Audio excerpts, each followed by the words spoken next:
Welcome to The Fight with Teddy Atlas, presented by Dynamic Striking. I'm Ken Rideout, joined as always by the voice of all combat sports, the legend, Teddy Atlas. Teddy, how you doing? Good, I'm doing good. I hope everyone had a good Father's Day yesterday. Of course, we record on Mondays and it gets up on Tuesdays. So I hope you did. I know we did. We went down, me and Elaine went down to my daughter Nicole and her husband with our grandchildren down in New Jersey Shore, their new house down there, and we went to their beach club down there. We had a good time with the kids. I got a little bit of sun and fun with the grandkids, and I hurt my knee a little bit. I can tell you one thing, it's not good rehab when you've had reconstructive knee surgery getting in a pool with two grandchildren. It's not really something that is prescribed by physical therapists or suggested by surgeons, that you get in with a beautiful 4-year-old grandchild and a 6-year-old grandchild and they get on your back and tell you they're going to surf. That as you crawl along the shallow end of the pool. Not good for the knee. I'm feeling a little bit. Hopefully I haven't. Hopefully I won't be announcing next week I'll be going in for another knee surgery. Hopefully that will not be part of next week's opening. The only thing missing yesterday was our son and grandson, obviously, and his wife. They're in Vegas, but we'll get to see them next week, because next week I'm going to Vegas for ESPN to cover the UFC show there. Conor McGregor, the long-anticipated comeback with him and Chandler, that's off for now, and it's replaced by maybe pound for pound the best fighter, if not the best, one of the top fighters in the UFC, one of the best 2 or 3. Would you agree, Pereira? He's fighting. Oh, definitely. He's fighting Prochaka. Am I pronouncing it? Prochazka. I know all the fans out there tune in to hear my pronunciations as much as they do, almost as much as they do for my analysis work. I think my analysis work is a little bit better than my pronunciations, a little bit. But that should be a great show. UFC has no problem, just somebody falls out, they go and get a top guy to replace him. They have the formula down pat, where you put on the best fights and people are going to come and fill the arenas and obviously go to pay-per-view or go to television and give you the ratings, as long as you keep giving them the product. And UFC does that. Boxing is catching up a little bit with the help of Turki Al-Sheikh out in Saudi Arabia. But and he's bringing his show across global lines, starting with California, with Crawford in August, putting on competitive fights, putting on the fights that people want to see. So hopefully that continues with boxing, and boxing can, start to catch up to UFC a little bit, as far as, we know they're way ahead as far as being around longer, but as far as giving the fans what they want, that has not been happening in boxing until recently, on any kind of consistent level, at least. So anyway, that was my day yesterday. How was your Father's Day? I hope it was good. Yeah, it was really nice. Just hanging around the house. We didn't really do much. It's so damn hot here. It's like 95 and humid. But it was nice. The kids made me nice cards, and we had a nice dinner. Uneventful, but that's the way I like it. Nice and relaxed around the house. Yeah, definitely. And listen, after this show, we have a special treat for you. We have a packed show. We really do. We have a packed show. But good fights over the weekend. Important fights over the weekend. But after the show, we have an interview with Lamont Roach, WBA junior lightweight world champion, defending his title next week in his hometown of D.C. He'll be defending it against Feargal McCrory, who's 16-0, coming from Ireland. And we've been seeing a lot of good fighters coming from Ireland. So as I said, it'll be a fight in Roach's hometown of D.C. It'll be on Pro Box TV. We're going to have Lamont Roach. And at the same time, should be interesting, Ken, at the same time, we'll have Feargal McCrory, his opponent, on at the end of this show. And next week, we're going to have the founder of Pro Box TV, Gary Jonas, on. I was talking about Turkey Al-Sheikh changing, obviously, becoming the face of boxing and changing the landscape of boxing, bringing the kind of fights that he's bringing. Gary Jonas, for the last 2 years with Pro Box TV, has been trying to do the same thing, bringing competitive fights on Wednesdays with his arena down in Plant City, Florida, and he's been making waves. He's been getting attention with what he's doing with Pro Box Television.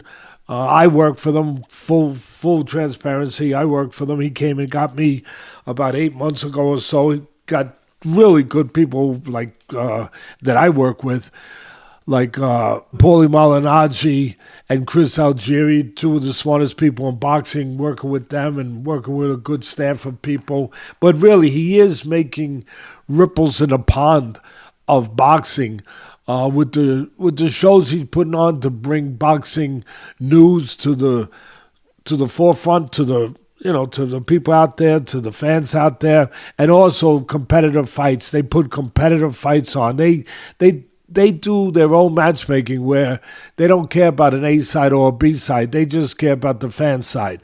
They care about putting good fights on. And every other Wednesday, I think it's every other Wednesday, down in Plant City, Florida, they got an arena down there. They put these fights on, they broadcast them, and I've watched them. They are what you want. They are good fights with up-and-coming future stars. And guys like Lamont Roach, who's now a WBA champion, and Feargal McCrory. So hopefully you enjoy the interview at the end of this, the interview next week. And now to the boxing of this week. We had good fights. We had, like I said, important fights and good fights. And you had some upsets sprinkled in there, where you had Gary Russell going down for his first loss. So let's get into where do you want to start? I don't know. Let's jump right into it. Gary Antoine Russell loses to Alberto Puello.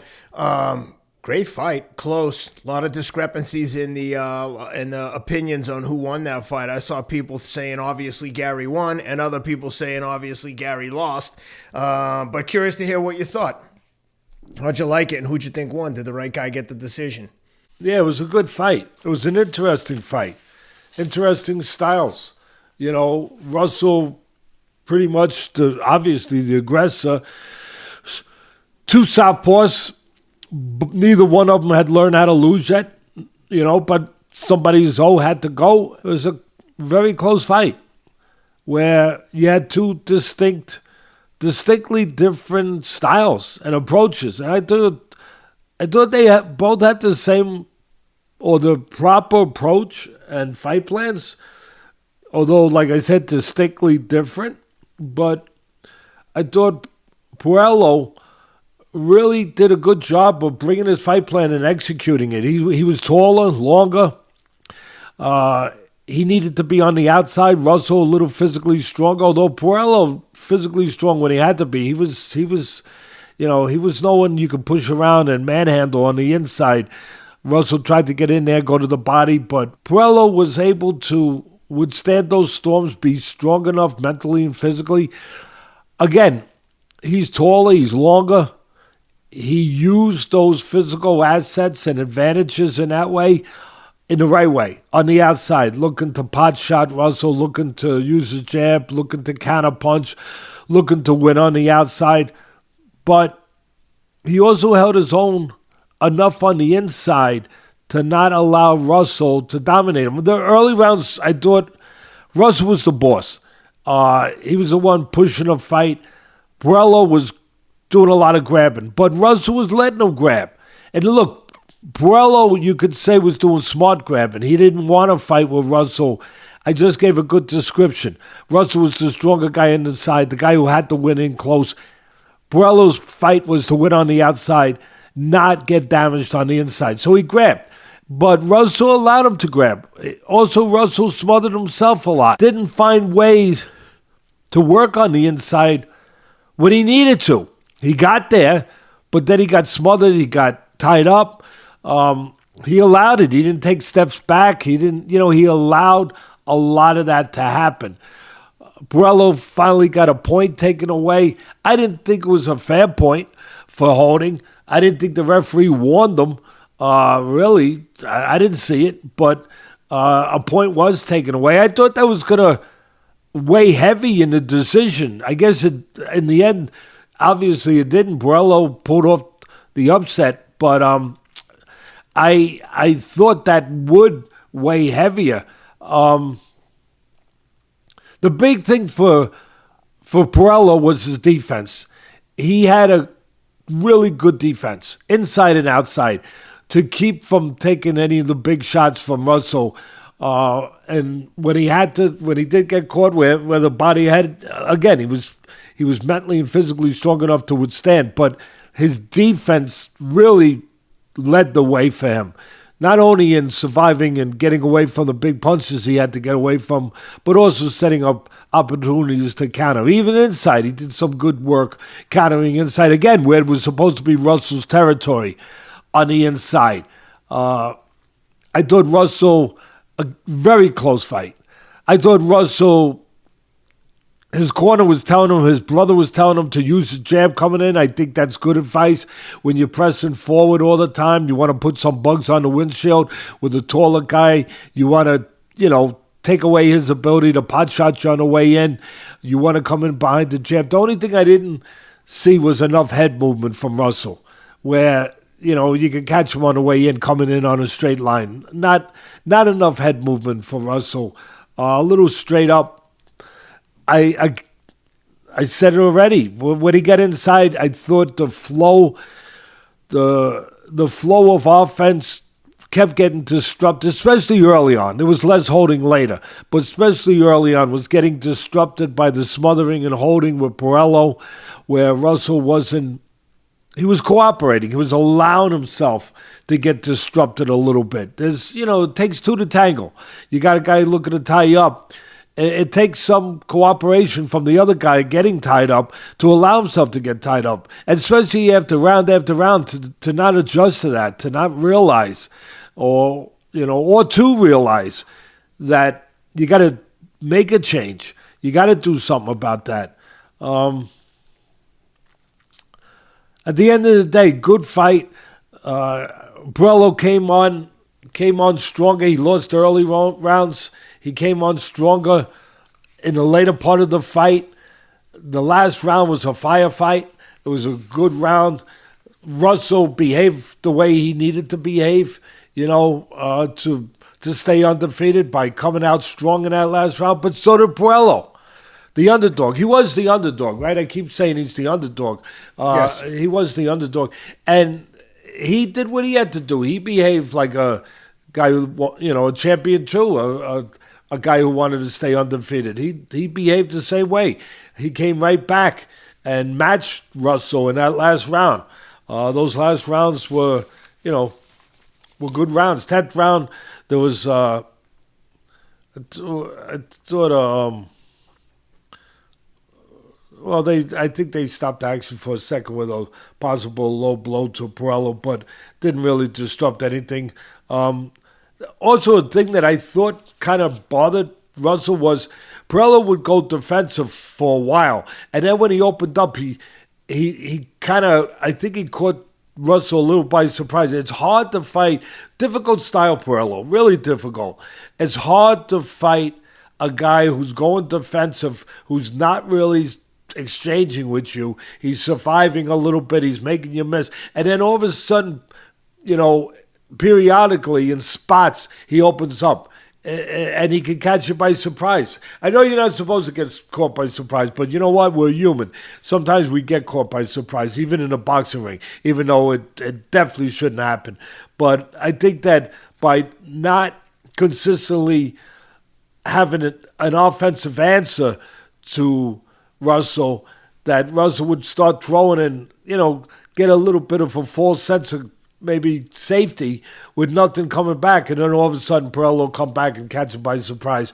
I think that bothered him a little bit. Russell threw more. I thought he was the busier guy, but I thought Puello did a good job placing shots. Russell did a good job placing nice body shots. I thought he should have went to the body more with the long body, the thin body of Puello. But he did place good body shots. Puello placed real nice shots really well, not really wasting anything. He, again, a good fighter, two good fighters. Firefight in the 12th, like I said. I thought the point taken away from Puello in the 10th round could be big. It turned out it did not. It did not hurt him in the way that I thought it could. Good fight. Good fight. You can make an argument. I get it. I guess I'd finish by saying who lands the cleaner, more significant punches throughout the night. I guess obviously the judges gave you that answer. They thought they saw what I saw with Puello placing nice shots. Russell also placed his. Good argument for a rematch. Yeah.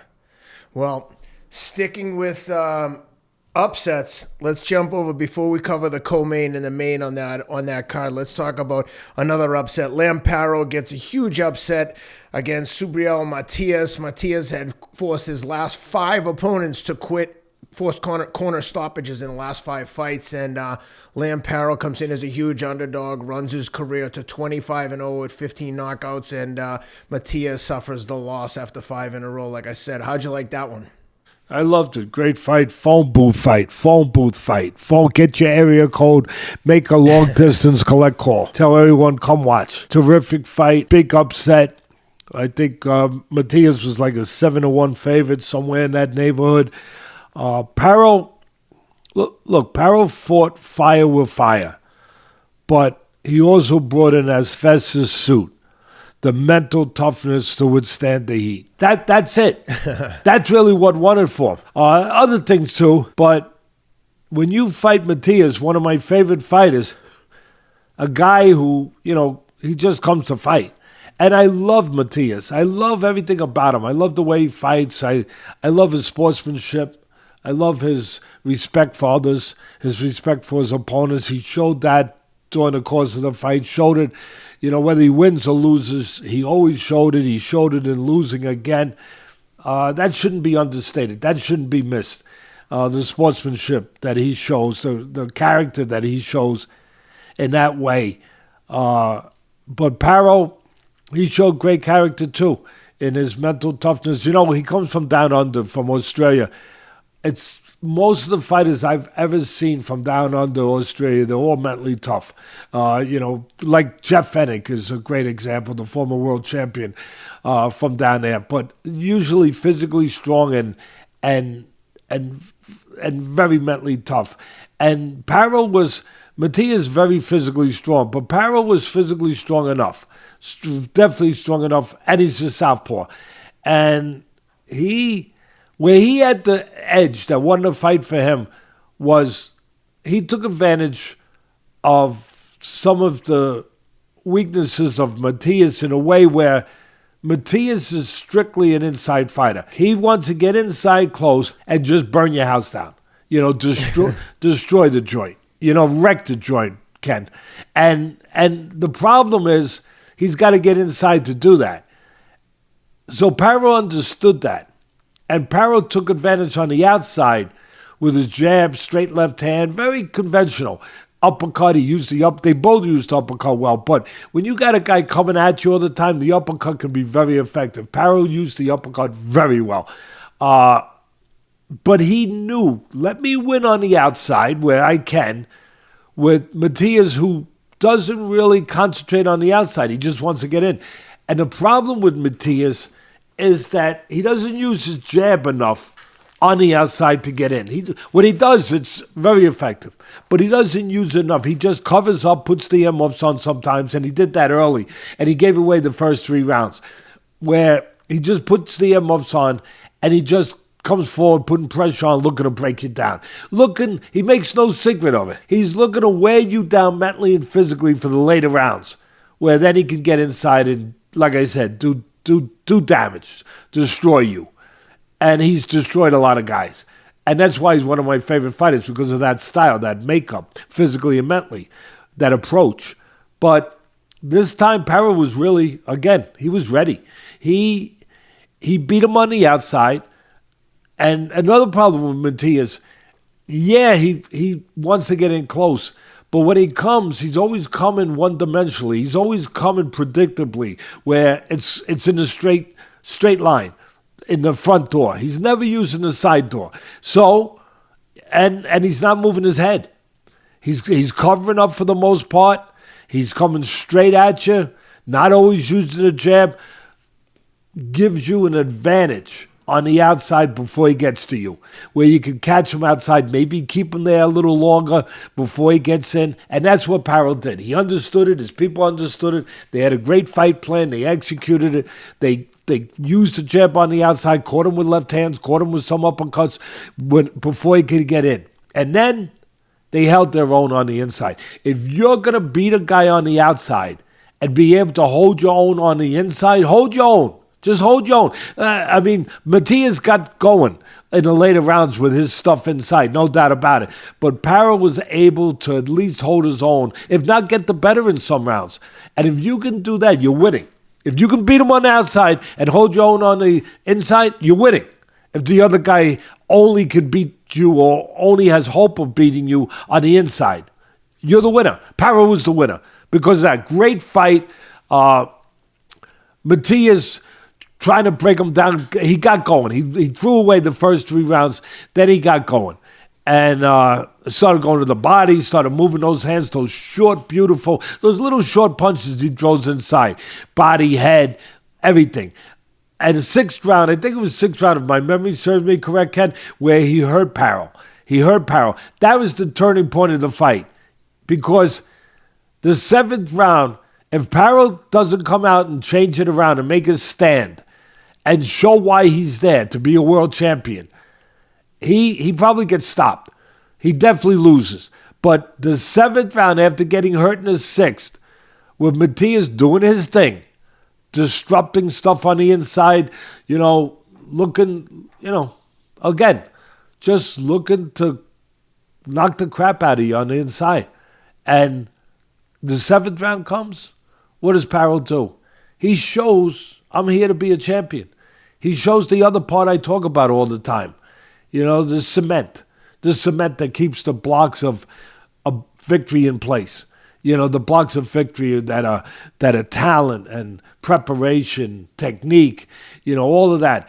But the cement, the mental toughness, the character, the will to win. He showed that in the 7th round. Matias always shows it, but Paro showed it in the 7th round, and he made it. He stood with him. He didn't allow the momentum to. He didn't allow the waves that were coming in from the ocean to just wipe him out. He didn't. He didn't let him wipe him out. He dove right into him. He dove. You dive into a wave. You dive under and into a wave. I was down the shore. I saw people doing that. You dive down. And that's what Paro did. And in the 7th round, that was the turning point for me. That was the turning point right there, that he didn't allow Matias, to as I said, to come and wash him away and wash his hopes and wash his dreams away. He was not letting that happen. He didn't come all the way from Australia to let that happen. That wasn't happening, and it didn't happen. And it was a tough fight. It was a good fight. But in Puerto Rico, great fight fans, great fighters, great history, like Mexico. Great history of fight fans, great history of fighters, champions, and great fight fans on that island.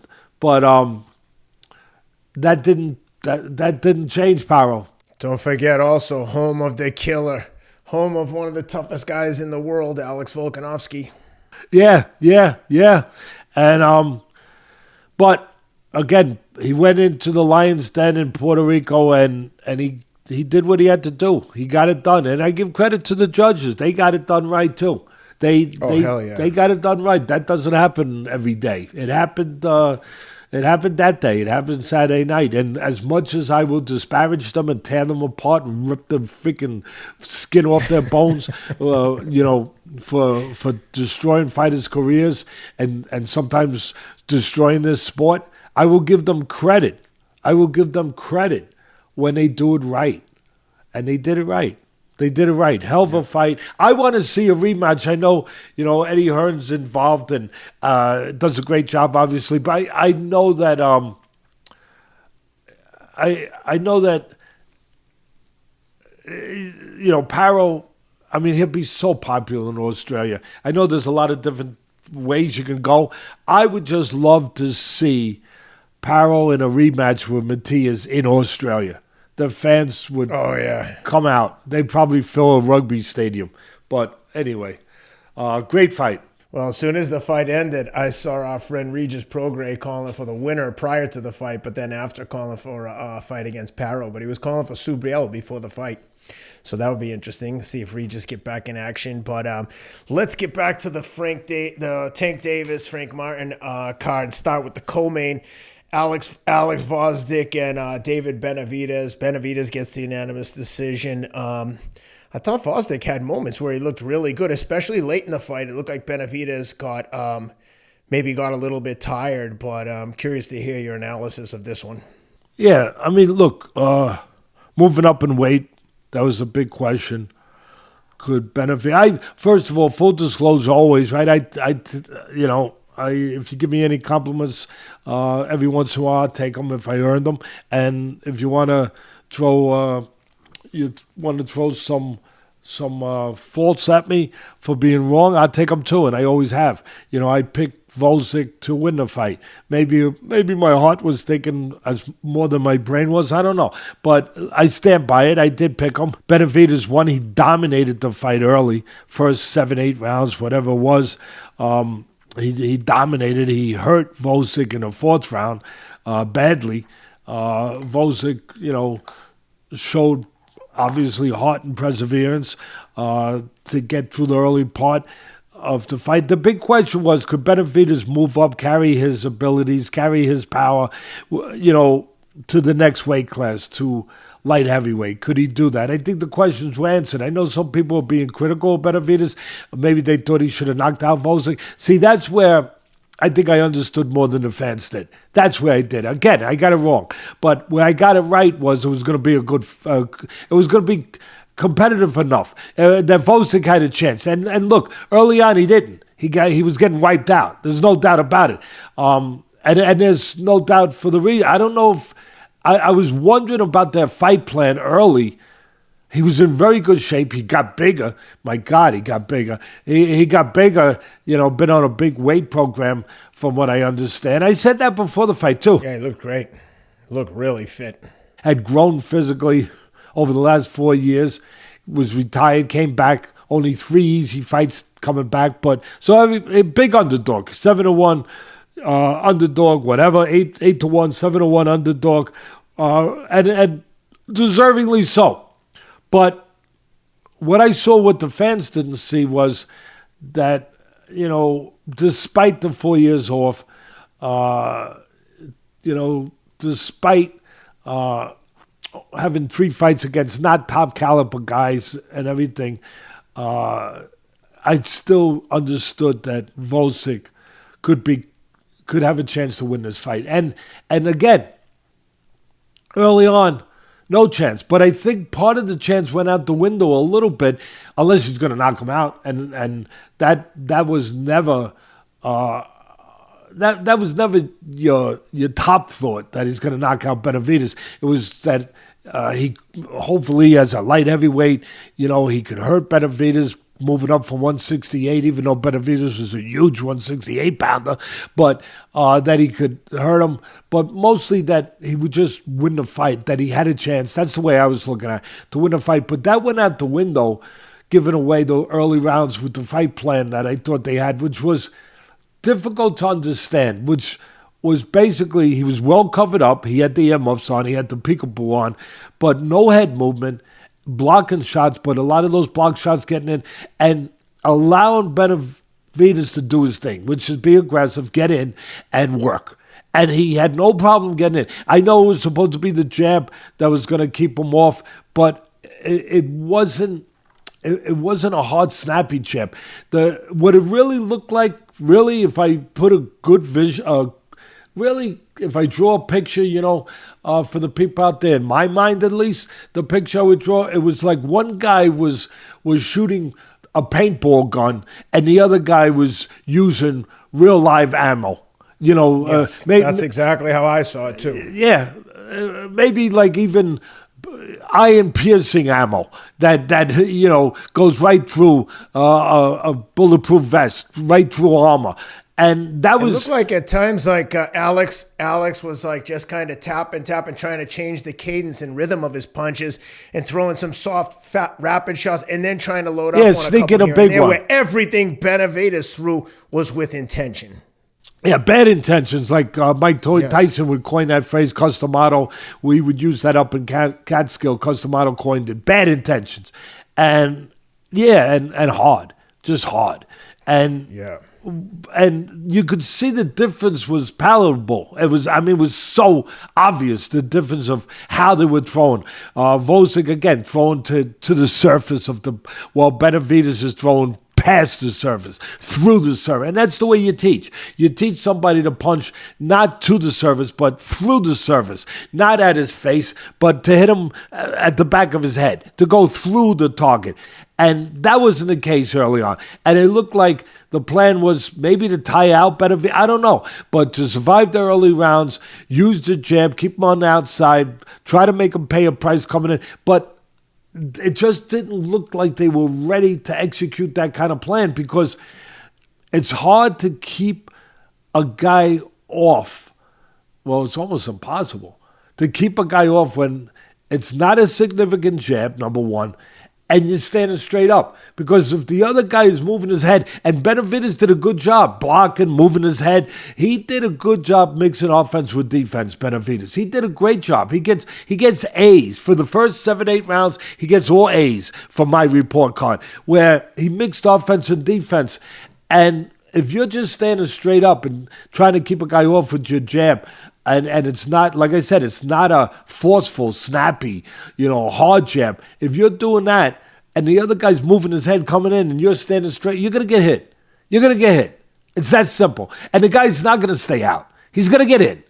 And so I was a little surprised with the fight plan, where they weren't prepared for what Benavidez did, because I think I knew what he was going to do. I think everyone knew what he was going to try to do. He was going to try to, put pressure on, get to you, go to the body, the longer body of Gvozdyk, the thinner body of Gvozdyk.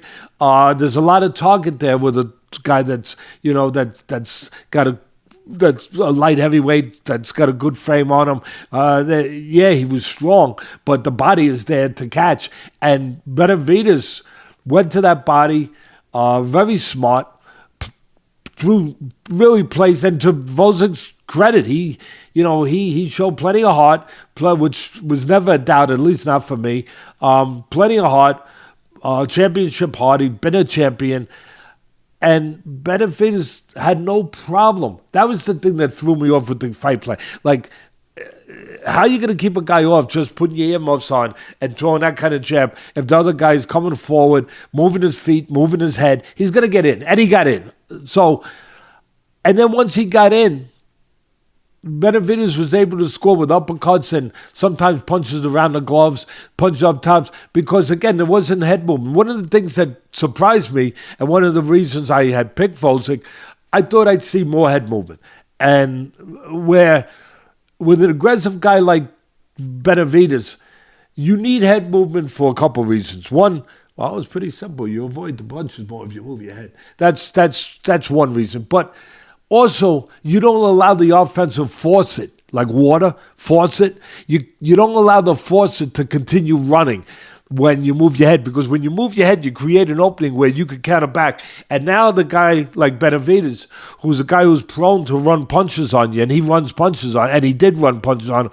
Now he's got to be a little bit thoughtful about throwing too many, because when he misses, there's a chance you can counter back. But when he's hitting your gloves, and he's controlling you, and he's pushing you around, hitting you, keeping you defensive, he can run punches. He can keep the faucet, the punch faucet, not the water faucet, the punch faucet. Water's nice, it cools you off. You could drink it. Punch is not so nice. They don't cool you off. They bang you around. And he can keep that faucet running when you're just blocking, because he knows that you can't throw back. He knows he's got you defensive. He knows he's pushing you around. He knows he's controlling you. But again, if you move your head and he throws and he misses, now he's got to be a little bit reticent about throwing too many punches, because something's going to come back in between. I thought that's what lost the early rounds for Gvozdyk for the most part. I thought that was the biggest surprise for me. He didn't move his head enough. At all, really, to be honest, early on. And he used his legs. He tried to use his legs, but the legs ain't going to work if you use your legs and the guy closes the gap on you. Once he closes, on the outside, the legs work. You move a little bit, you give him an angle, but then you got to punch in between before the guy gets close. But once the guy gets close, forget about the legs. Now you got to move your head. Now you got to move your head, because he's in punching range. And I thought that was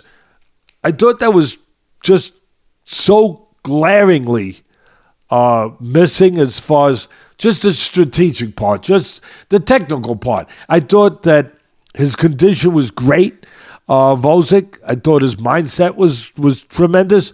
I just thought that his technique came up short, and his approach with the proper fight plan, or not the proper fight plan, I should say, came up short. But at the end of the day, Benavidez got tired late. He started to gas a little, 8th, 9th round. Gvozdyk came on. Gvozdyk had some good rounds. Landed the uppercut, landed a nice right hand late in one of the late rounds. That's another thing I thought was missing. If you're going to slow down a guy like Benavidez, you got to also time him, because you got to take advantage of his strength. Teddy, what do you mean take advantage of his strength? Well, his strength is he throws a lot.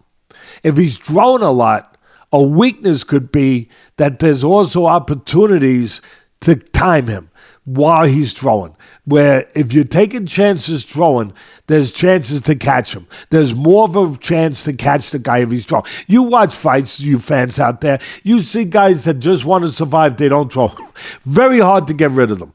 Very boring fight, but hard to get, because they're not taking chances. When a guy's taking chances, yeah, he could do damage to you, but also you could do damage to him, where you could take advantage while he's throwing at you, where you could time him, because he is taking chances, because he is leaving openings.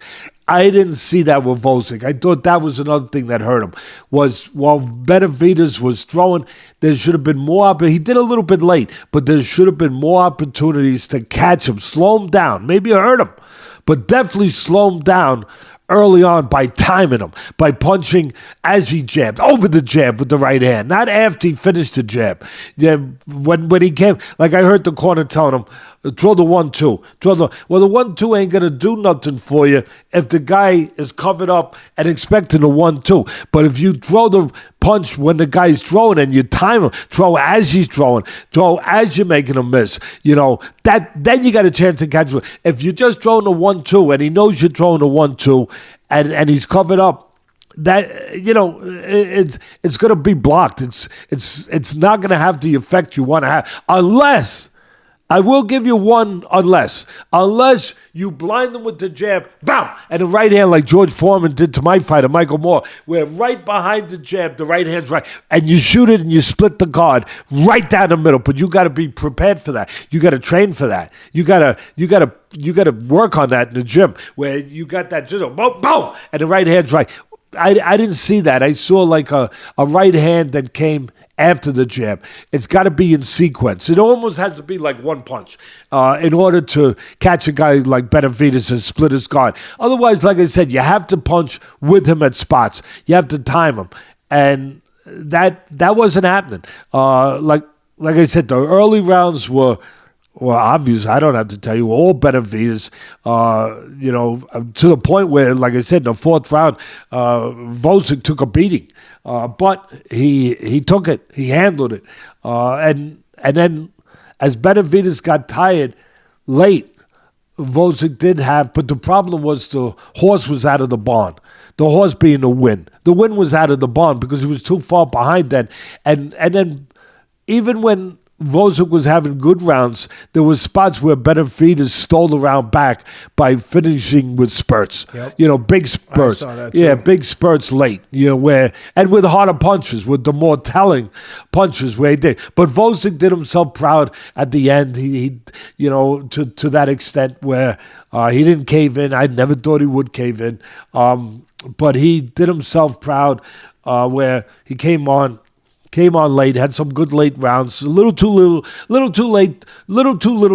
I think that fits in there for that, where it was too late, but where, again, I think part of people want to ask me, why did Benavidez gas? He worked a lot early, but I think there's a mental component to it. I think part of it was he had thoughts too. We all do. We all did going in. Can he... What will he do with a bigger man? Will his punches have the same effect? Will he handle the other guy's punches? That's there. Even though Benavidez is the monster and he fights like one, and I love him. I love the way him and his father approach the game. I'm big fans. But when even though you're human, And just like we were all asking the questions, can he step up? Can his power be carried to the bigger weight? All of that. Can he handle the bigger weight punch? All of that. That's in his head somewhere. That's in his head. And I think it started coming more to the front of his head. It was in the back of his head. Way back. But then it started coming to the front after the 8th, 9th round when the guy was still there. That's right. And then I think psychologically he started getting a little worn out. So physically, yes, but also psychologically where he started getting a little, I'm not going to say discouraged, but that question started coming to the front of his head. And I think it affected him physically. Let's not also forget Alex Gvozdyk, Olympic bronze medalist, 250 amateur fights, lineal light heavyweight champ. He got knocked out by Benavidez in a fight he was winning in the 10th round. This is a experienced, world-class light heavyweight guy. He's not moving up against a can. Well, that's why I picked him to win, or give him a chance to win. But exactly. And look, again, I think that the thoughts that we all had were pushed in the back of the mind of Benavidez too, and his father. Yep. And like I said, when Gvozdyk was still there, after all that punishment he took early on, I think those thoughts, those doubts, if you will, those questions, I think they started to come to the front of Benavidez's mind a little bit. And he took some huge shots and kept coming, Alex did. Some huge shots, especially the body work. And I think Benavidez which I said early, and which I think Benavidez started to think about and say, well, maybe I don't have the ability to get rid of guys the way I did at 168. Maybe the light heavyweights are more durable. Right.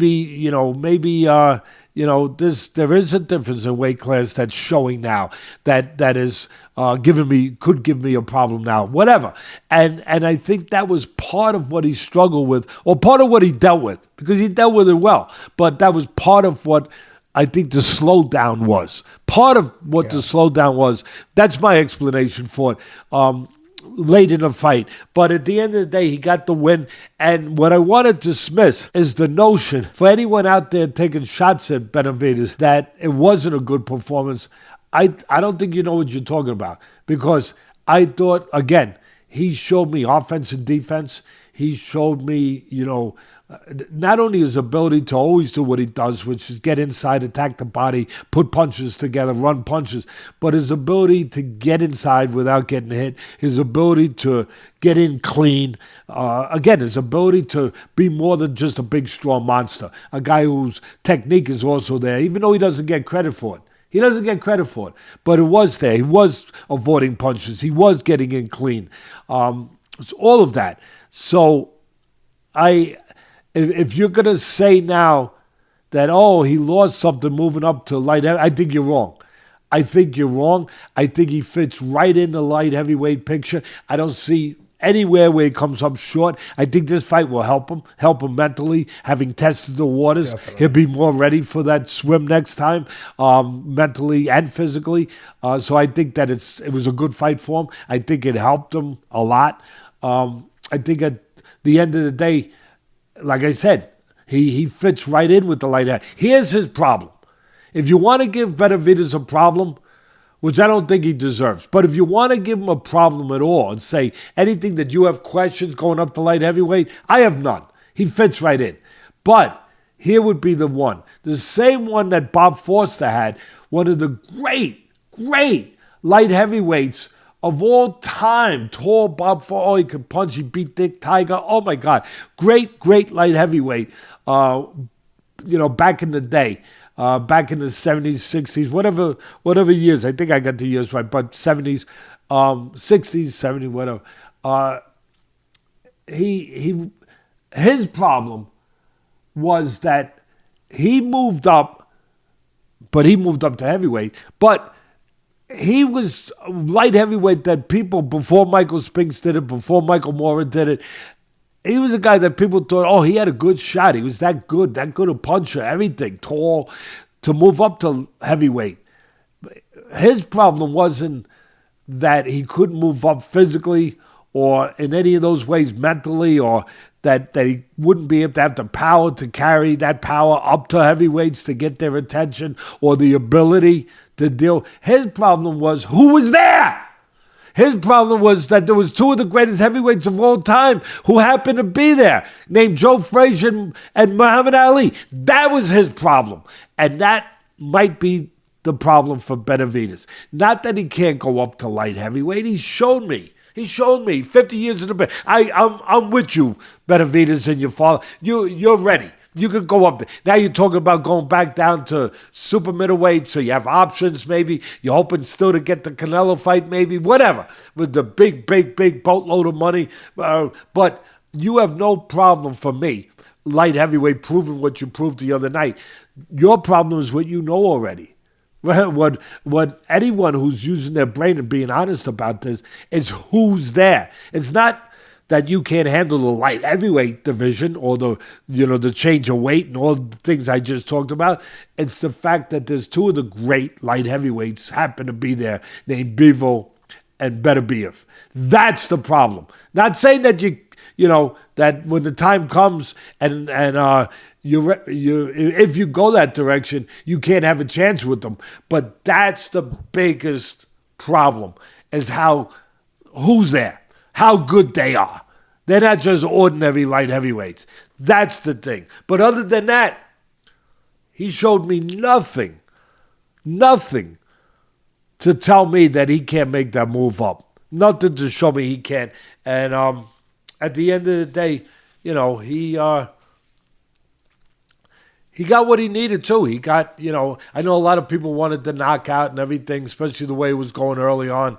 But he probably got what was best for him.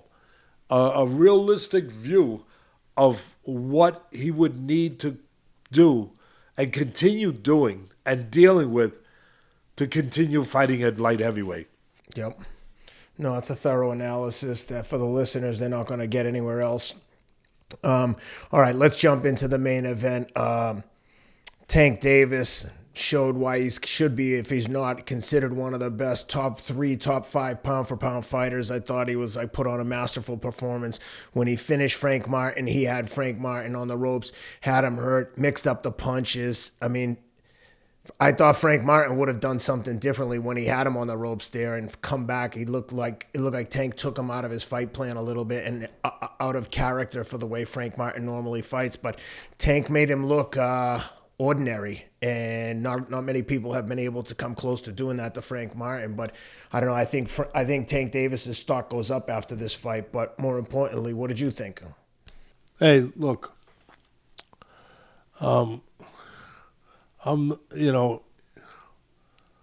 What's the name of that stock company? Goldman Sachs. What is it? Goldman Sachs. Goldman. I'm not Goldman Sachs or whatever the hell the name of them are. Obviously, but for my knowledge about stocks, boxing stocks, Tank Davis's stock was already up. It was already up. It didn't have to go up more from this fight for me. I was one of the first guys to say 3 years ago, 4 years ago, whatever the hell it was, that this guy is a lot more than people realize he is. Not just a good puncher. He's a hell of a fighter. He's a hell of a complete fighter. He's a pound for pounder. I got him number 4 pound for pound. That's only because there's 3 very special guys that are right there. A little bit ahead of him, guys named Usyk and Crawford and Inoue. But I got Tank Davis right at that doorstep. His stock didn't have to go no higher for me. I didn't have to see nothing else. I knew what he was, and I picked him to win this fight. And the reason I picked him, and I knew Frank Martin was a real good, slick southpaw, really solid technically. Knew how to fight inside and outside, good legs, good hand speed, good ability, good eyes, good cerebralness, all of that. But I said it on this air. Ken, you remember I exposed my singing voice. I said, anything you can do, I can do better. Anything you do, I do better.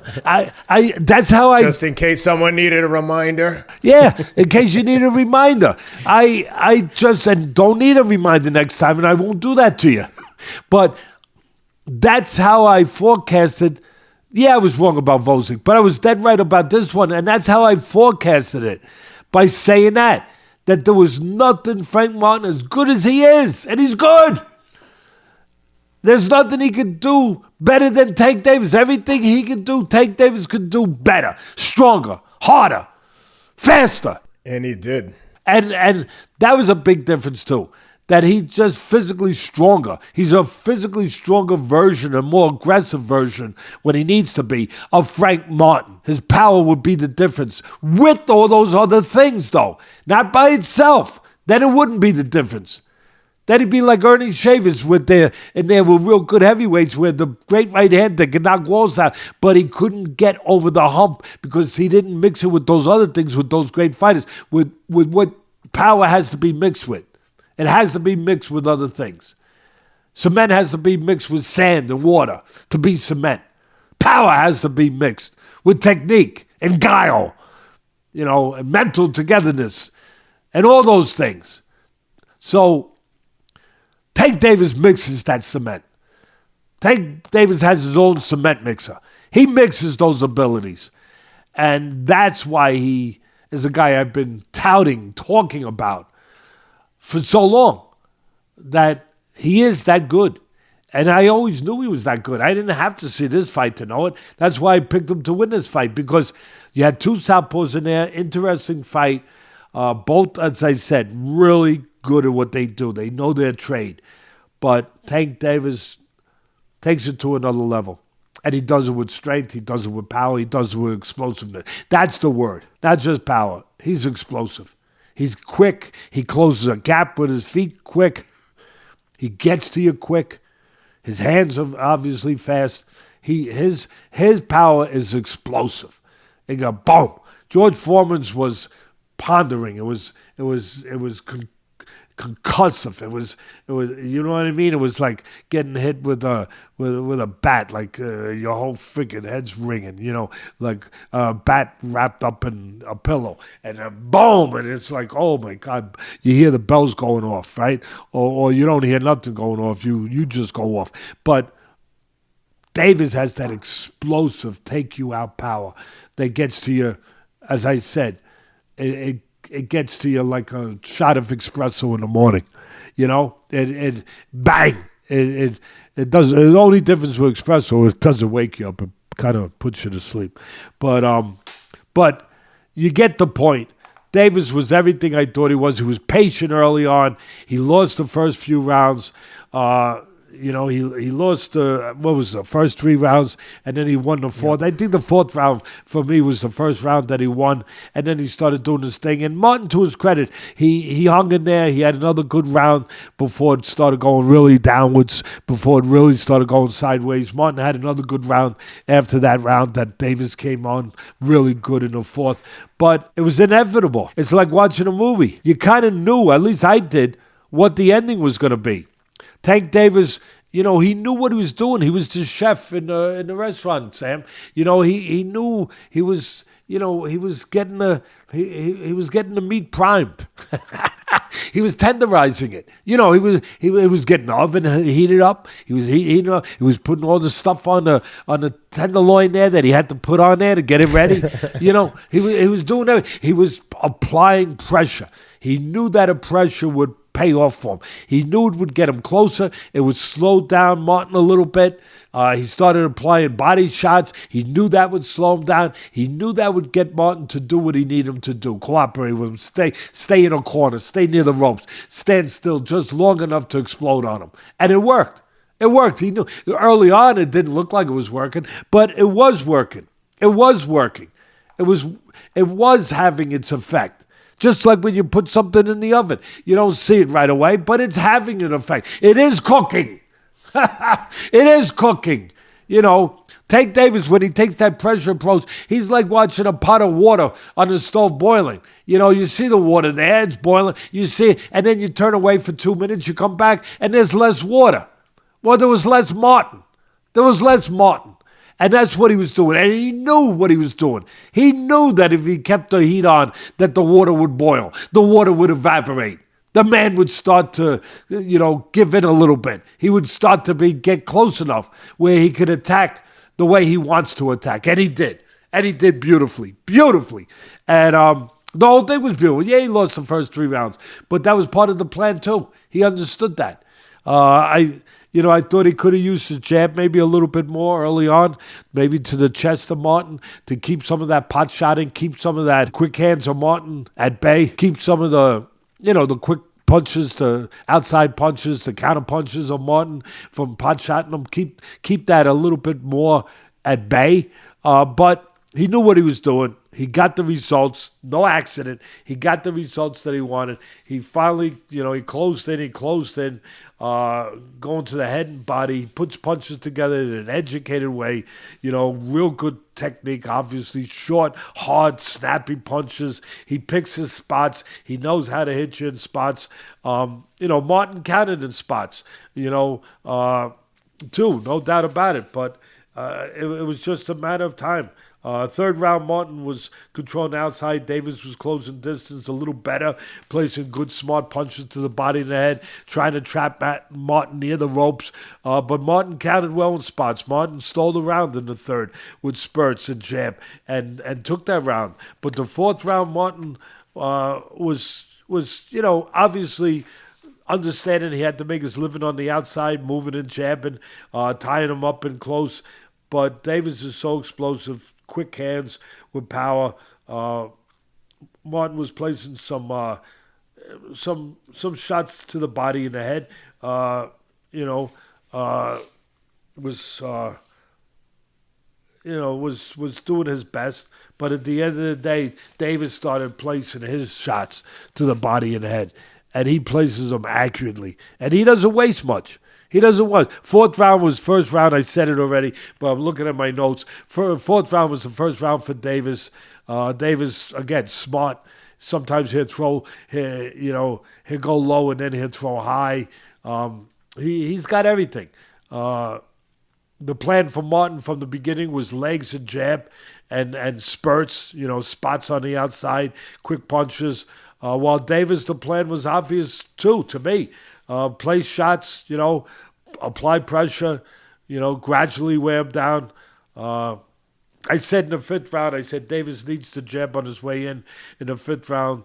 close.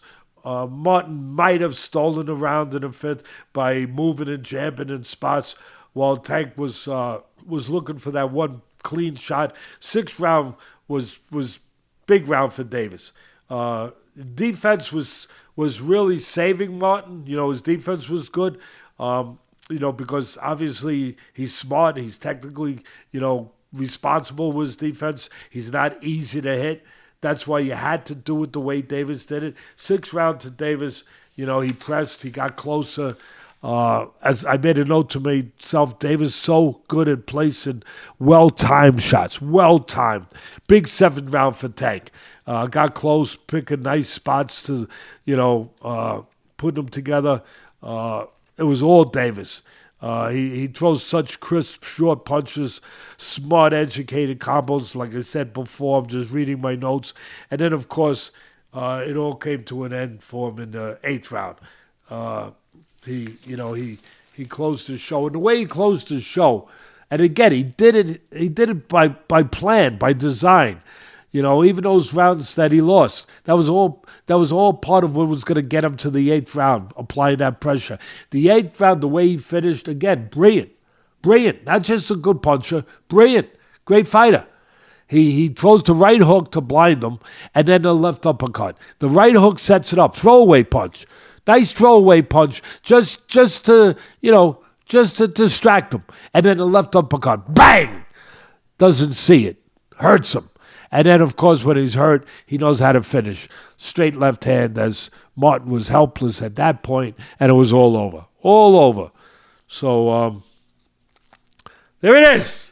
Be interesting to see what's next for Tank, and it's also interesting to see him and Floyd going at it. My God, do these guys talk viciously about each other when they have a falling out? I want to see Tank Davis against Shakur Stevenson. I would like to see that. I would have loved to see Lomachenko and him some years ago, but not now. Yep. Not now. Lomachenko, in all fairness, great fighter. One of the great fighters of our time. Come on, let's give him his dues, please. And I'm giving Davis his dues, but let's give Lomachenko his dues. What a great fighter. My suspicion is that's who he gets next, though, because of that. But let him.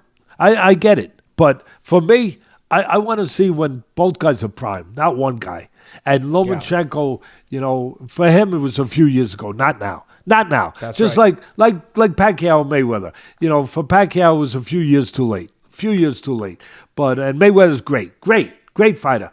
You have to have more and more respect for Mayweather as time goes on. I do, at least. When I look at what he's did and how hard it is to do that, and to be able to fight all the different styles he did, and be able to not to meld, to combine the beautiful art of defense and offense, to combine it the way that he did. Oh boy, he was damn good. So, but I like I said, that would have been one of my bucket list fights, to see Loma and Tank. But again, that was 4 years ago, 3 years ago, whatever it was. But now I'd like to see, could Shakur Stevenson do his thing? Control and range. You come in 6 inches, he goes back 8.5, and he counters, and he controls space in that ring. And he's a ghost. He's a ghost in that ring. He fights that style. He's that pitcher I talk about on the baseball diamond that disarms you, that takes the bat out of your hands, that hits corners, mixes up the speeds. Just doesn't allow you, keeps you off balance. Doesn't allow you to get a good swing at him. Could he do that with Tank Davis, who's patient, who's deliberate, who knows how to hunt you down, who knows how to shrink a ring, who knows how to properly apply pressure without leaving himself wide open, who knows how to use a jab to get it, who knows how to go to the body to take some of the legs away, take some of the air out of the tires. That's the fight I would like to see, for me. But that's me. Yeah, unfortunately, I think that Tank's in the driver's seat now, much like Canelo, and I think I wouldn't be surprised if he calls for Loma next, given all the reasons you just outlined. But the good news is Shakur's young, Tank is very young. Neither of them are going anywhere. I think it's inevitable that those two match up. And, it's interesting. Floyd posted, as him and Tank are publicly beefing, he posted a long video of Devin Haney and Tank sparring. And Tank clearly ran out of gas, and Devin was jumping all over him late in the sparring session. But posting that kind of stuff is never good. It doesn't tell the whole story. I mean, Tank could have been first day back in camp. Devin could have been a week out from a big fight. Who knows? But that's another fight that would be interesting if they could get together on the weight, as Devin Haney and Shakur or Tank. But I think we get Loma next. I wouldn't be surprised. But that's a pretty thorough breakdown, Teddy, of all the action. Quiet weekend next weekend, with the exception of... the following weekend, we've got UFC 303. Alex, like you said, Alex Pereira and Yuri Prochazka 2 out in Vegas. We'll both be out there for that one. That's going to be exciting. You got anything else before we say goodbye and bring on the two fighters? No, just watch this interview we're going to do now with, as we said, with Roach, Lamont Roach, the WBA junior lightweight world champion, getting ready to fight Feargal McCrory, undefeated fighter from Ireland. It should be a good, interesting interview with the two of them there. New feature for the Fight with Teddy Atlas, to have our own version of a face-off and have the guys come on. Should be interesting to see their reaction to each other and how they address each other. I like guys that come on, treat each other with respect but confidence. All right, let's take a break, Teddy, and we'll get ready for that one. Guys, if you're watching, as always, please hit the like and subscribe button. And remember, especially if you're traveling, go to athleticgreens.com and check out our deal with Athletic Greens. It's the all-in-one green drink. It's the insurance policy for your current diet. No matter how healthy your diet is, it's impossible to get all the vitamins, minerals, and nutrients you need from food alone. Athletic Greens is the perfect supplement. And like I said, insurance policy to make sure you're getting everything you need, made from 75 whole food source ingredients. And like I said, if you're traveling, listeners of this show can take advantage of the offer we're running and get 10 free travel packs with your first purchase. Go to athleticgreens.com/Atlas for 10 free travel packs with your first purchase of the 30-day multi-serving bag. Athleticgreens.com. Give them a shot. See you guys in a minute with an interview with two young killers. Boom. Thanks, Teddy. All right, welcome to the Fight with Teddy Atlas, presented by Dynamic Striking. I'm Ken Rideout, joined as always by the legend Teddy Atlas, and today two very special guests. We've got with us Lamont Roach, the WBA super featherweight champion, and we've got his opponent for his upcoming fight from Ireland, Feargal McCrory. How you doing, guys? Doing good, brother. Doing good. His undefeated opponent, 16-0, Feargal McCrory, and a southpaw. So let's get right to it. First of all, we'll start with you, Lamont. You're the champion. How's training going? You're at home. I mean, it's a big moment. You're defending your title in D.C. The place is going to be packed. How's the training been going?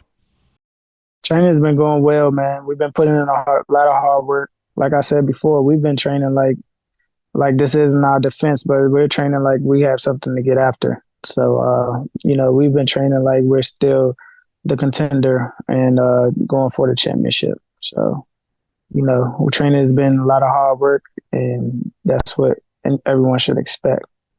The first thing that people will think is, and Kenneth talked about it a little bit off camera, is there extra pressure on you being home? It's a great thing, don't get me wrong. You're home, you have all your fans, your family, people that care about you, people that love you, that are going to be there supporting you.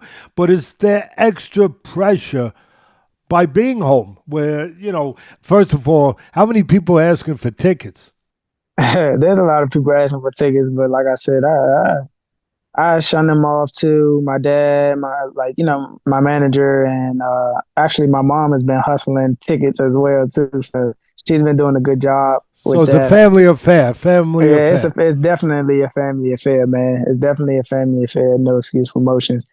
And no, there's not any extra pressure. I've been doing this since I was 9 years old. I've been fighting since I was 9. So the stage isn't too big. I've been on the big stage already. I shined under the bright lights. I've already showed up. Why, you know what I'm saying? Why stop now? You know, the reason why I pose that question that way is because for me, the question has to go really to Feargal McCrory, where I got to ask you, Feargal, is there extra, and it's a fair question, it's a question that really begs to be asked. You're coming in there, you know, into his hometown, he's the champion. Is there extra pressure on you to maybe a little extra pressure to do more than just go in there the way you normally would to win a decision? In other words, get right to it. Is there more pressure for you to have to figure that you're carrying your own judges in your left and right hand, and that you'd be concerned about letting a close decision go to the scorecards, that you have to do a little extra, you have to do more? I'm not saying you have to knock them out, but that you have to really carry the fight to a point where you make it very clear. Is that pressure there for you and your trainer? That's a fair point, Teddy. If you look back at my fellow countryman, Sean McComb, and the decision that he got in Brooklyn a few months back. Yeah, it was horrible. Horrible decision. But listen, I don't question the integrity of these judges. I believe that they understand they are judging a world title fight, regardless of where it is. Red corner versus blue corner. And in terms of me going to his backyard, I don't have a big promoter backing me. I don't have that multi-million-dollar support system in place. I don't have that. I always knew that when my chance came, this is how my chance would come around. Mentally, I've been here before many times. You know, physically, I get the opportunity to do it now on June 28th, and I'm excited. I'm excited. How is your training? We asked Lamont how his training has gone. How is your training gone? Tough, very, very tough. When I hear people often talk about how they've loved their training camp, they've enjoyed every second, I can't understand it. Mine's been horrendous. An honest fighter. Lamont is smiling too because he understands exactly what you're saying. You know, yeah, we're in the same position. He's working his socks off. I'm working his socks off. Lamont's going to bring the best Lamont Roach on the night. I'm going to bring the best Feargal McCrory on the night. We're going to have a hell of a fight. Are you at all, for me to break down the fight from an analyst standpoint, you got to get close. You got to get close. You're a southpaw. You're a good body puncher. You're an aggressive puncher. Lamont's a very well-rounded fighter. I mean, Lamont, I would draw it up that he wants to keep the outside. He wants to make a living on the outside, but he also knows that he can go inside when he has to. That's why I said he's a well-rounded fighter, which really makes for a good fight. But without giving anything away, because I think we kind of know each other here. We've had films on both guys. Both camps know what they're going into. Is that a big part of it, that you got to get close and you got to bring the fight? Listen, I've won multiple Irish titles. I've fought for Ireland all over the world. You do not achieve those things and compete at them levels as a one-dimensional fighter. Yes, sir. Yeah, 100%. If we got to go close, we got to bite down in the gum shield. That's what we got to do. We got to stay along, and we got to box him. You know, a fight will go through many different phases over the 12 rounds. 12 rounds is a long time. You know, let's see how it pans out.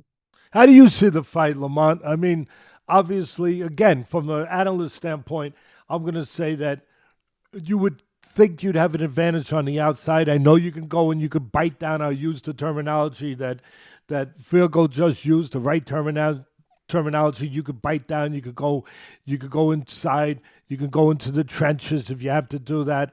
But for the most part, I would think that you'd want to be jabbing. You'd be looking to try to make it hard for Roach, forcing Roach to have to get close to you, or forcing McCrory, to get close to you. How do you see the fight playing out? You're just prepared for everything. I understand that. Oh yeah, I'm definitely prepared for everything. Normally, Feargal's a hard body guy, hard nosed, straightforward guy. That's what we're prepared for. We're definitely prepared for if he wants to pull some tricks out of his bag, trust me, we're like he said. I'm not a one-dimensional fighter, and I'm not one who's fixated on another fighter's one dimension. I'm ready for any and everything, and my main goal is to impose what I have, and not worry about what he has to bring. Let him worry about me. He's a southpaw. Do you have any concern? I know the answer is going to be you're ready. You don't have you've been fighting since you're 9 years old, so obviously you've seen southpaws. But he is a southpaw. That can pose a problem. Any problem there? No, you gotta ask Hector. Hector was a southpaw. I took the title from him. It's just that was my last camp actually too. So just going back in the swing of things, I'm right back in there with a southpaw. So going back into training wasn't far off at all. And talking about biting down to win that fight, that split decision to get your world title, you had to bite down and go and win that last round and actually drop him in the last round. Yeah, definitely. It's just I was on timing, man. I was on timing.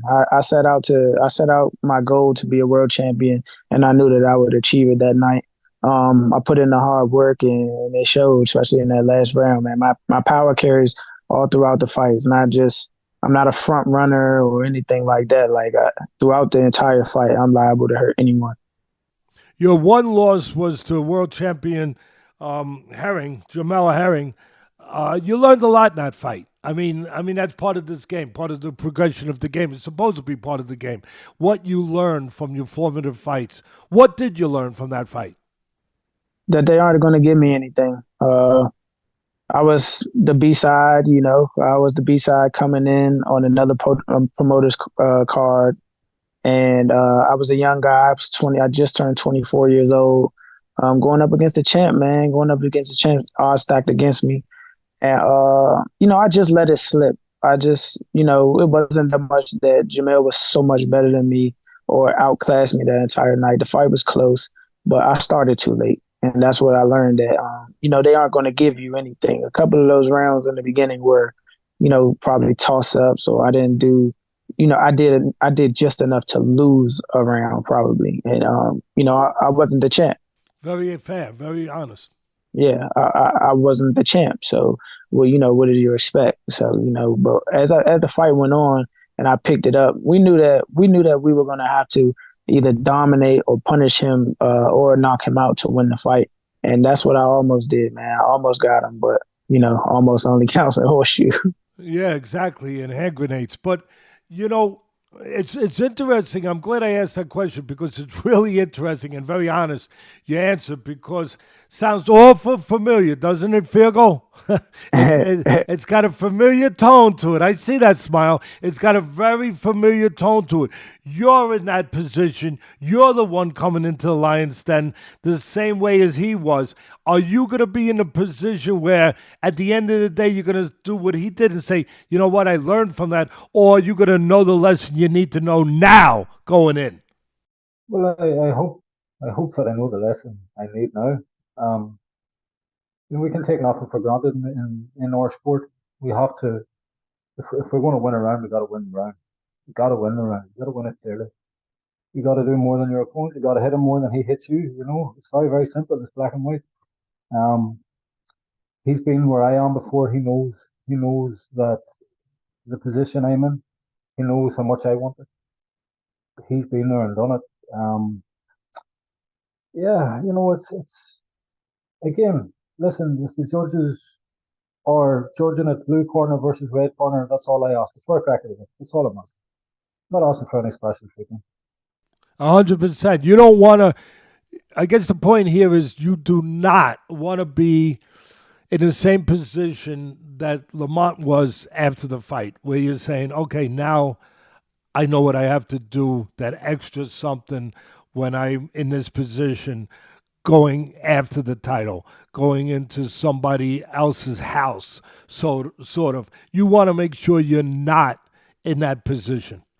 100%. I don't want to be in that position. I don't want to be like Lamont was after the fight we just spoke about between him and Jamel Herring, who also is a great fighter, Jamel.